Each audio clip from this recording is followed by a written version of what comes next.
Hi, I'm Tom Davison. I'm manager of the security practice for Semantec UK and Ireland.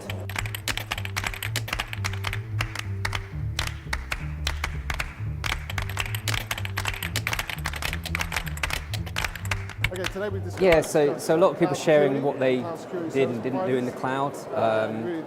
Depending on the business, people had different requirements. Some businesses were obviously constraining use of the cloud. Some people were able to embrace it much more. I have to say, unfortunately, relatively pessimistic in terms of cloud adoption. Still feels like it's very early days for lots of people out there, and they're still facing challenges. There's a lot more people actually using cloud services. A lot more people willing to trust. Possibly the biggest surprise was how little people were actually using it, despite all the hype that goes with cloud. When you unpicked it, people were using software as a service to a degree. Some people using it for extra compute.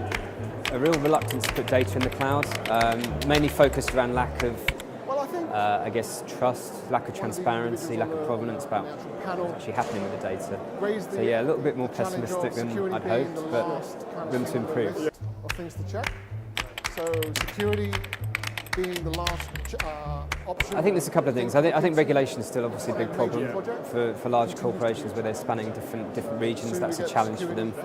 We need to improve on that. I think the other real thing is understanding what the data is, where it is, when the European legislation changes, being able to revoke that data, pull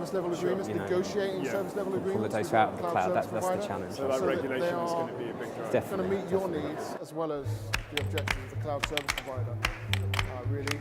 And then the continuing concept of security in the cloud and just the assurance that there is actually